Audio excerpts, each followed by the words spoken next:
Konnichiwa, everybody. Hello, hello. Domo arigato for being here. This is Freestyle with Mark Fisher, and I'm your host, of course, Mark Fisher. I want to welcome everybody on this Sunday morning. I hope you're having a great day. I want to wish a happy Mother's Day to all the mothers that are out there. It's always wonderful to spend time with family and with your mothers, and I'll be seeing my mother shortly as well. She's 93 years old. She'll be 94 in September. And, I just wish her the best on this Mother's Day. And I wish the best to all the mothers that are out there today. Anyway, we've got a fun show that I'm going to go through here today. We're going to talk about my trips to Tokyo and to Japan. And I'm going to show you photos from that. Plus, I'm all going to give you some recommendations for shows that I'm currently watching on Netflix and on other streaming services that I think you might enjoy, as well as a book that I'm reading that also I think that you might enjoy. So we're going to be talking about those things. As always, you can get into the chat if you're on the live stream and just write a question or comment. I'm going to include you in the show. So just go ahead and write anything that you like, and I'll pop it up there, and we will, talk about it. Anyway, without further ado, let's get started with the show. I see Donna Jenkins there. Happy Mother's Day. Thank you, Donna, for being here. I appreciate that. Anyway, we're going to get started here now. I'm going to talk about my trips to Tokyo. I've been there a couple of times. The first time was in 2003, but then most of these photos you're going to see are from when I went there in 2015, May of 2015. And I love everything Japanese culture.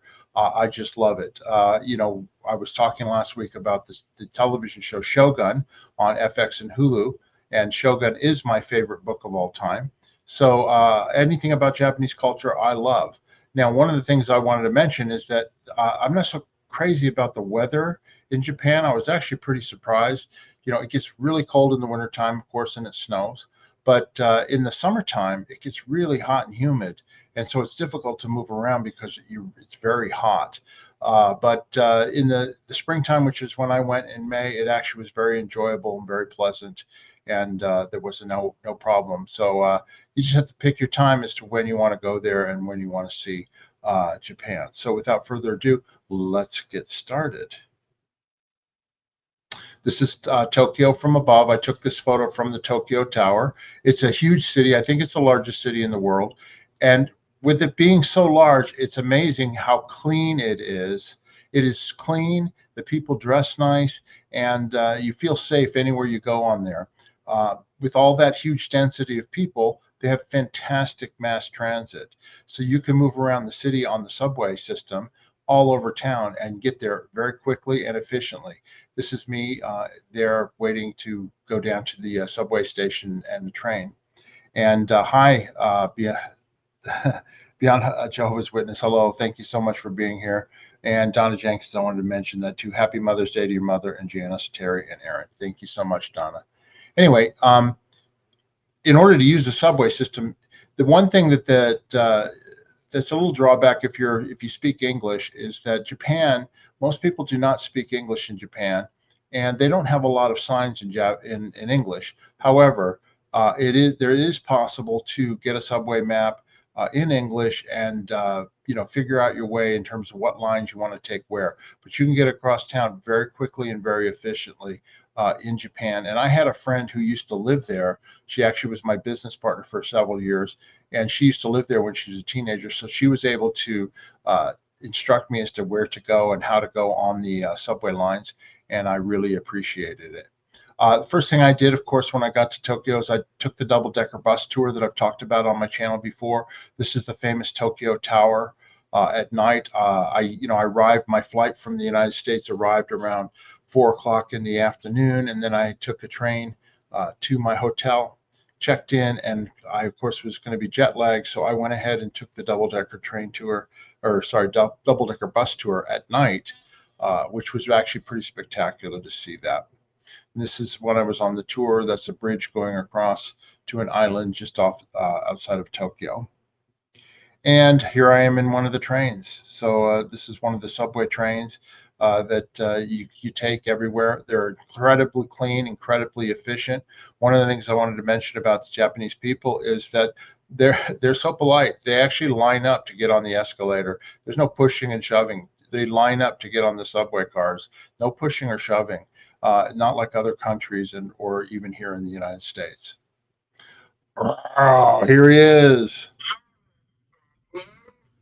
Godzilla's in the house in Tokyo. There he is. Of course, Godzilla is a famous character in Japanese anime and literature and movies and this and that. And this is on top of a building in one of the entertainment districts down there. It's on top of a movie theater, and it's one of these huge, replicas of Godzilla. So he is there as well. So he's in town, and you can see him. And I'm going to talk about a show that I'm watching right now about Godzilla and monsters. I'm not really a big monster person, but we'll talk about that here coming up. This is the Ginza district in Tokyo, which is kind of like the business district and all that. And then just pictures walking around. You can see there's lots of signs, lots of neon light, lots of people walking. I had to have sushi, of course, when I was in Japan. I went to the famous fish market that they have in Tokyo that you have to get up early in the morning to go to. So I did that. And then I decided, well, there's a sushi place right here. So I'll go in there and try their sushi. And you don't even really have to look at the menu because they don't speak English. You just point at a picture and then they just present it to you. And it was delicious sushi. And it was very good to have that there while I was in Tokyo. It was raining the first day I was there, so I went to the Tokyo Museum. Yedo, EDO, is the original name of the city of Tokyo. So that's the Yedo Tokyo Museum, and it's indoors. The great thing about this museum when I went there is, of course, I don't speak Japanese, and I was there by myself. As soon as I walk in, they had an information desk, and they said, "Oh, would you like a guided tour?" And I said, "Well, how much does it cost?" They said, "Oh, there's no charge, and we're going to give you somebody who speaks English." Sure enough, they gave me a history teacher, an elderly gentleman. He spoke perfect English, and he took me through the entire museum, and it was quite a treat. They have all these different replicas of buildings in Japan and Tokyo back in the day, and lots of miniatures and stuff, so you can see the different things here.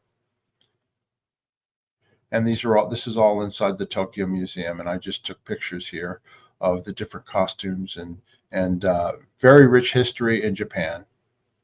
Here I am here. This is one of my attempts at a selfie. This is before, the iPhone and all that, and I was using a selfie stick, so it's not that good. But anyway. And then at night, after that, you go down to Shinjuku, which is sort of the entertainment area where all the people are, and just walked around. And you can see the lights. It's just an amazing city to see. All right, so now we're going to get to the next thing.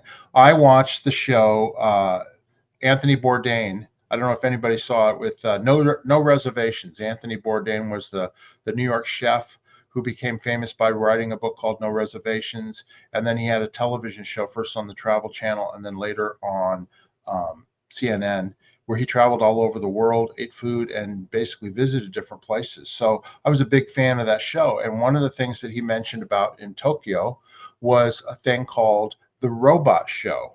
All right. And it's a really good show in this district here. And I want to show you some of it. This is when I was going into the Robot Show. It's very intimate. You get right up close. I was right in the front row. And I'm going to show you here. I'm going to share my screen and show you a little video and then show you some photographs. And I'll talk over the video as we do that. So just bear with me for 1 second here while I get this up and running here.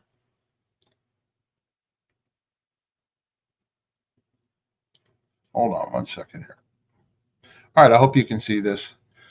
You can see I have the sound turned down, but they have these animatronic robots and dancers and singers, and then behind them they have like a video wall, and it's a theater in the round, sort of like a rectangular shape, and so the video screen goes all the way around you, and they do like 3 or 4 shows a night, and it's very entertaining, and it's just Japanese all the way, anime, and different characters here. And you can see the dancing robots and the girls dancing and singing.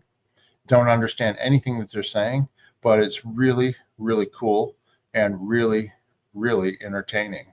And you'll see here, they have these different robotic floats that come in that'll roll in here, and you'll see that just 1 second. And it's quite an experience. It was not expensive. Here are the floats, the little float things that they go rolling in and out on the stage, and they're literally right in front of you. You almost can reach out and touch them. But it's just a really cool experience there.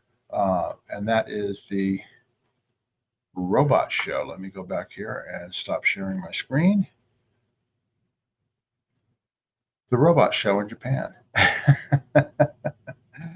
Anyway, so this is pictures from the robot show. You can see that video wall behind me and the people sitting there. And these are some of the floats that come in and out, some of the girls dancing. And so that was really a great opportunity, entertainment there at the show. I then, of course, I love Japanese gardens and Japanese parks. This was just a Japanese park that I went to. It was very large. And this was in May, the end of May, kind of like around this time in 2015. So it was a little bit warm, but it still was nice, and did a lot of walking there. And it's just beautiful gardens. This is right inside the city of Tokyo. And you can see this here. These are all kegs of sake. I don't think they have sake in them, but each one of them is from a different distributor, whatever. It's on display there at this garden here. And that's what those are. If you like sake, there was nothing to drink, but it just was a big display of sake kegs. One of the things I mentioned before is that the people, they dress immaculately. I've never seen it, just people walking around. And this is in the middle of the day, and they're dressed in a suit and tie, and she's in a dress and all that. And one of the things I wanted to show you, I'm going to pull that up here. Just 1 second, bear with me, because I'm going to move this video a little bit. And here we go. Let me share this with you on the screen. You've got it right there. Okay. Here we go. All right, so I'm going to go ahead and play this. It's people walking down the street. I'm just sitting there on a bench, and look at how immaculate everybody is dressed. You don't see any dirt on the street. People are dressed up. They're dressed hip. They're dressed for work. This was like on a Sunday afternoon, so it wasn't like they were all going to work or anything. But it was one of the things that really impressed me about Japan. It's just how clean it is, how safe it is. It's just a really, really wonderful environment. So I just wanted to show you that there as well. So I'll take that down. Anyway, I see you've got some questions in here, and I'll get to them shortly. Just bear with me.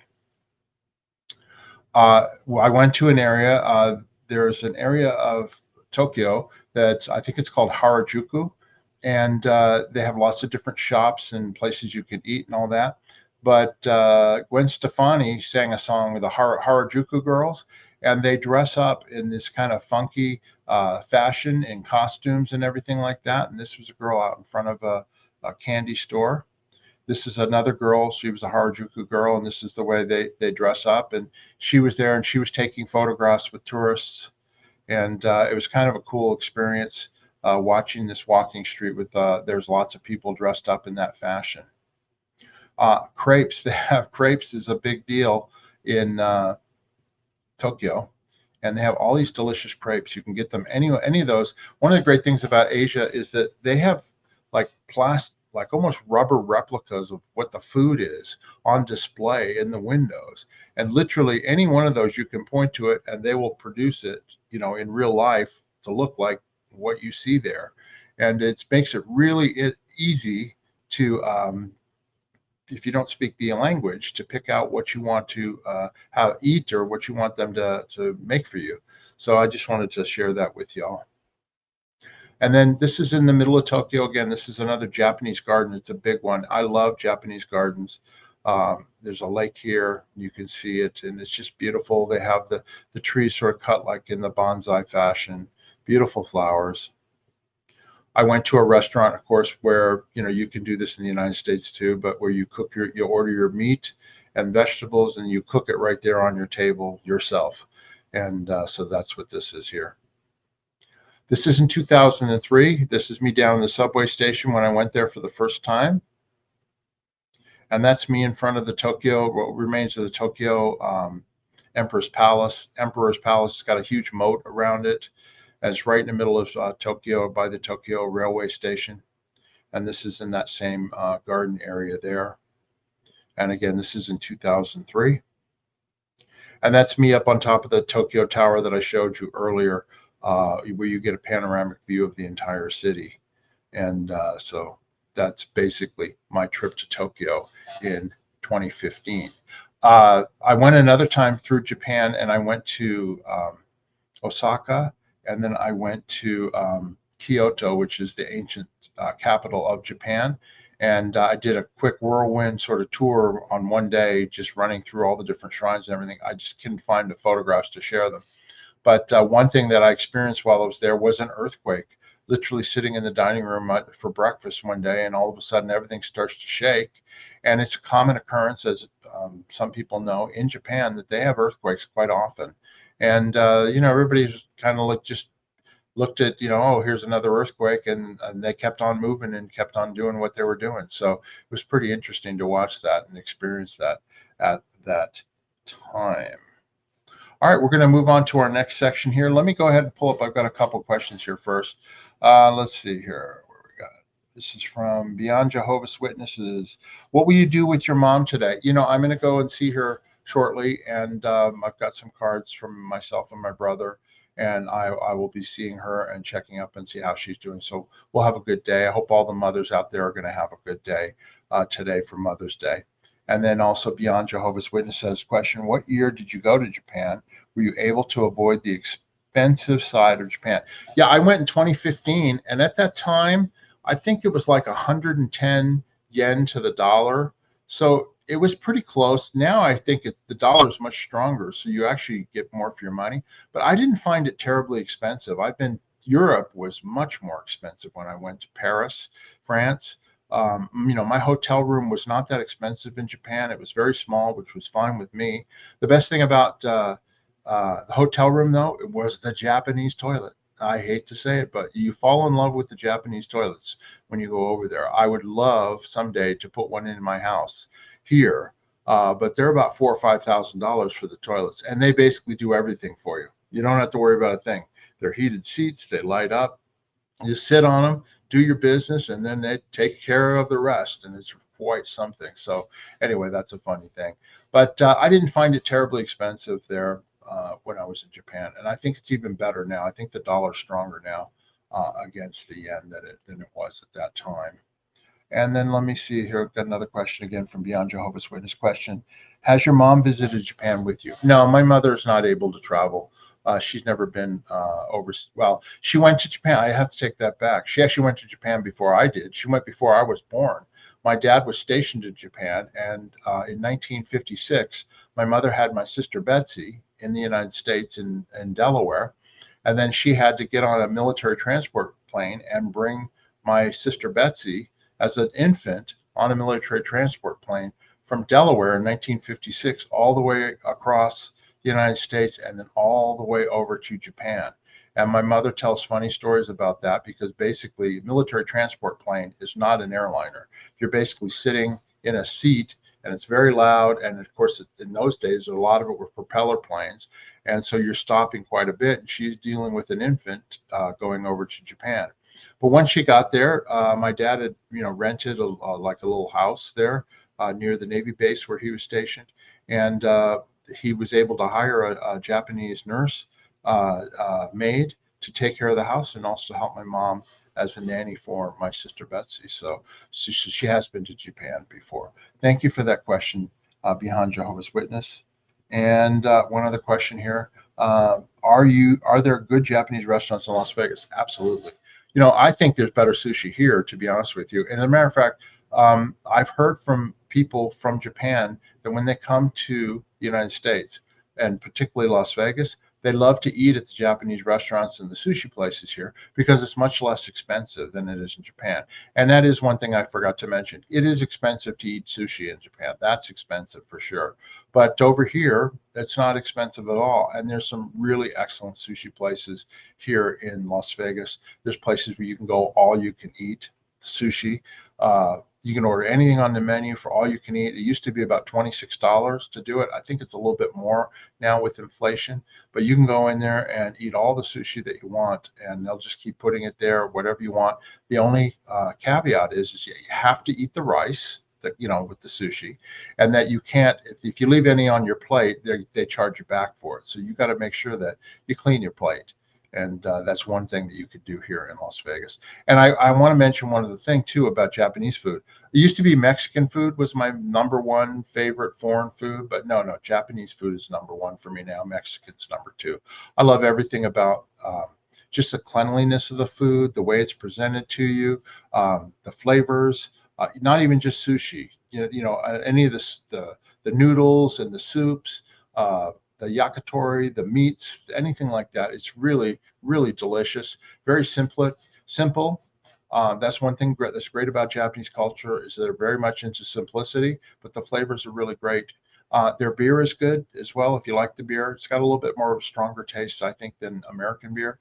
And sake is good too. But boy, you can get drunk pretty fast on sake. So you got to be vigilant when you're thinking about drinking sake. I like it warm. You can have it warm or cold, and I like it warm and chase it with some beer. And it's just really, really a good thing. All right, we're going to move on to my next segment here, and that is this here. What are you watching, Mark? And this is going to be, some shows that I've been watching here lately, and I just wanted to recommend them here. I mentioned this last week briefly. There's a new movie on Netflix called Unfrosted, and it's written and directed by Jerry Seinfeld, and also a lot of his Seinfeld writers contributed to it too. And it's just a silly, fun movie. Very funny, very silly. But don't take it seriously because Jerry Seinfeld doesn't take it seriously. I listened to some interviews with him, and he just said it's just silly. And what it's about is the basic outline is it's about the invention of the Pop-Tart in the 1960s. Okay, here in America, the two different food cereal manufacturers were Kellogg's and Post, and they were both located in Battle Creek, Michigan, and they were the ones that produced all the different cereals that Americans ate, and they still do to this day, quite a few of them. But we're talking about Kellogg's Frosted Flakes, Sugar Pops, Rice Krispies, all these different cereals that they have. And so they were actually in a little bit of a competition when they were coming up with some kind of breakfast pastry that kids could eat in the morning. So it's a Pop-Tart was what it was about. And it's basically a silly movie about the creation of the Pop-Tart, but it also allows Jerry Seinfeld and the different cast members that he have in there to make funny comments about things that we remember as kids if you're a kid of the 60s and the 70s. This is a photograph from the movie. There's Jerry right there in the middle. And he plays like the big creative executive at Kellogg's. And then on the left is Jim Gaffigan, the comedian, and he plays the head of Kellogg's cereals. And then on the right is Melissa McCarthy, and she gets enlisted by Jerry Seinfeld to help invent the Pop-Tart. And so this is just a really silly, funny movie. You've got Hugh Grant plays Tony the Tiger as a character. He's a British actor who's a Shakespearean actor, but he's basically been hired to portray Tony the Tiger, where he goes, "They're great." And he's kind of disenchanted with his life and his whole role. And so he's in there as well. And he's very entertaining as Tony the Tiger. And it's just a silly movie. One of the things that I liked about it is, he analyzed it. Basically, the way the script goes, it goes line, line, punchline, line, line, punchline, line, punchline. So there's lots of jokes. So I watched it a second time, and I caught jokes that I missed the first time because I was laughing at some of the other ones there too. So anyway, I highly recommend Unfrosted. It's on Netflix now, and you can watch it. It's well worth your time. Even if you're not a child of the 60s or 70s, I think you'll enjoy it if you're a Jerry Seinfeld fan. All right, that brings up my next one. And this is my Godzilla show that I'm watching. It's called Monarch Legacy of Monsters. It's on Apple TV. It may not be available to everybody if you don't have Apple TV, but it's about, it's a monster. They're looking into, Godzilla and these huge titans and different monsters in Japan and in Alaska and all that. And it stars Kurt Russell and Kurt Russell and his son Wyatt Russell play the same guy at different ages. Kirk's son Wyatt is his son with Goldie Hawn, and he plays the part in the 1950s. And then in present time, you've got Kurt Russell playing the same part. So it's kind of interesting having a father and son portraying the same character.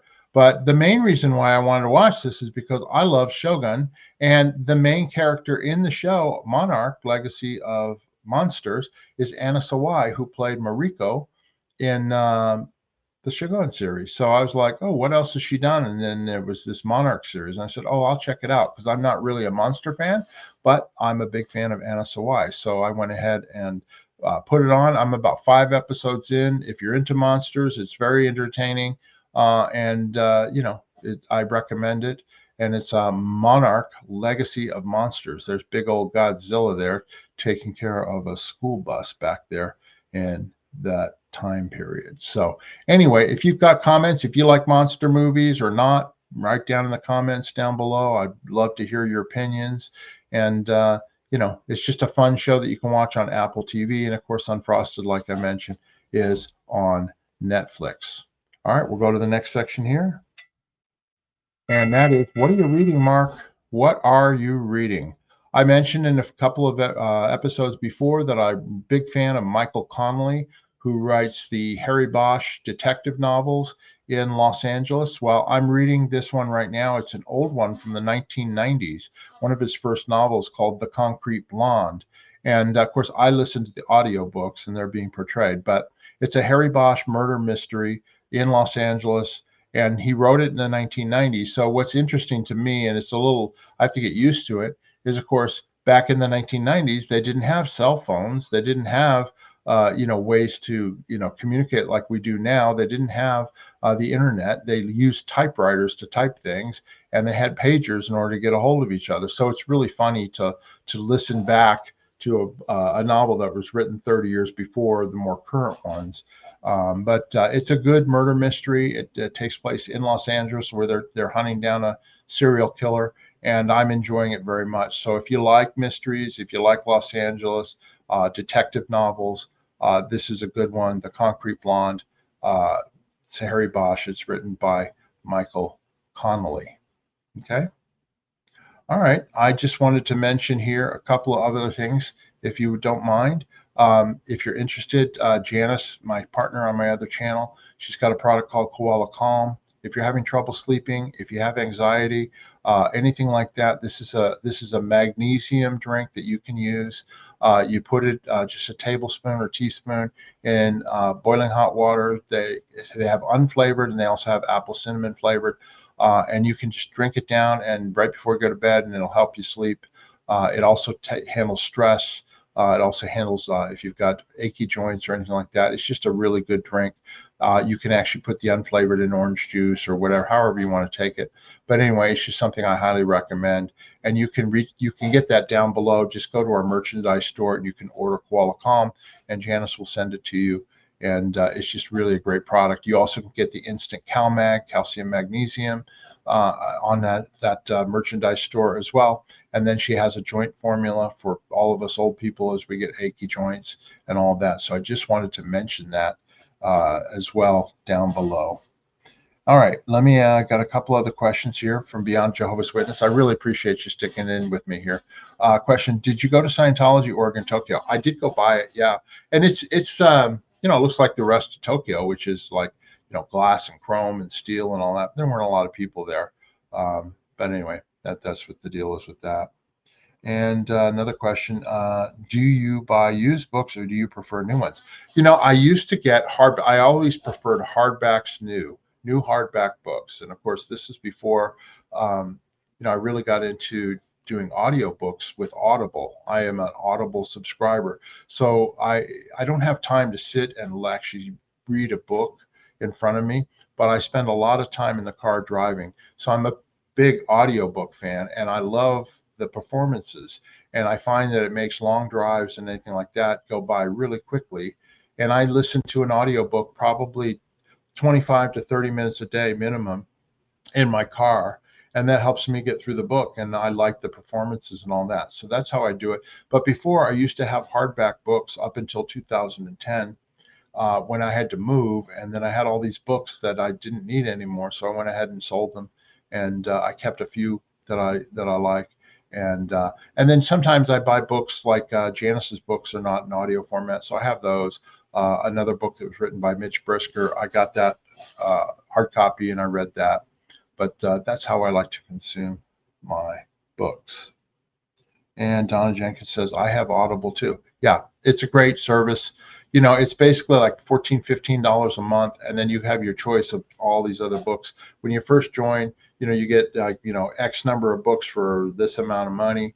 And, I can't read them fast enough. So I end up, building up my credits where I'm like 2 or 3 credits behind. So I always have credits available. And it doesn't matter. Like when I got Shogun in Audible format, we're talking a 1,200 page book. It's over 40 hours of listening. Okay. If you wanted to buy that audio book, it's like $40 or $50. It's not cheap, but because I paid, the $15 Audible credit, I was able to get the whole thing for that one credit. So it's a really good deal if you like long books. Even the shorter books, you can get them too. But my books usually run about 8 to 10 hours long. That's a normal length for a book that I listen to. So it doesn't take long to get through them. But what I really like is the performance. And then when I'm reading like a biography, I really like it when it's read by the person that it's about, like if it's an autobiography. I love that because it just feels like they're sitting in the car telling their stories to you in the front seat. So that's the reason why I like Audible and audio books.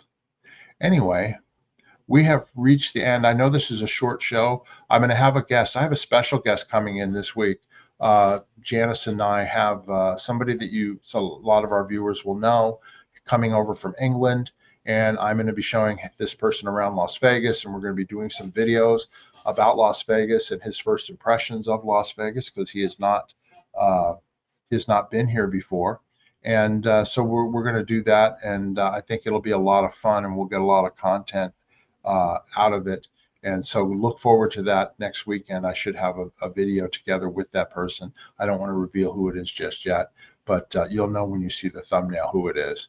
And we're looking forward to that. He's going to be staying with Janice at her house, and we're going to be spending a lot of time with him. So anyway, that's what we've got. I just wanted to mention, if you haven't already, please subscribe to my channel. Just hit that subscribe button. And of course, hit the like button. It helps me get the word out there. I've got over 670 subscribers now. I'm over 3,000 hours of view time, so that's good. I need to get to 4,000 hours, and eventually I need to get to 1,000 subscribers, and I'm well on my way there. So I really appreciate it. If you haven't subscribed and you're watching, just hit that subscribe button. It really helps me out.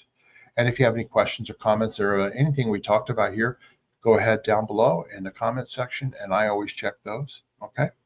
And then finally, if you'd like to donate to my show, you can buy me a coffee. There's a link down below. You just click on it. You can buy me 5, 10, 1, doesn't matter. Just buy me coffees. And the money I get, goes back into the channel. It buys me equipment like this thing here, which is a gimbal for my camera, so that when I'm going around Las Vegas this week, we're going to be using this to film stuff. So anything I get, I just kind of put back into the channel because we're trying to make this as good as possible. Anyway, you can hit that buy me a coffee, and I really appreciate that. And of course, like I said before, if you want to order Koala Calm, just go down to the merchandise link in the description below. Click on that. It's very simple, and you can order that, and we'll get it shipped out to you. Anyway, I want to thank everybody for being here. I hope you enjoyed the show. I know it was short. I didn't have a guest this week, so you just stuck with me. But I want to, again, wish a happy Mother's Day to all the mothers out there. I really think you're blessed to have a mother in your life. And if she's still alive, that's a blessing in itself. We wouldn't be here without our mothers. And I just wanted to send my love out to all the mothers out there, including my own mother. So anyway, that's all I have for the show today, everybody. I hope you enjoyed it. Until next week, I'll see you. Bye-bye.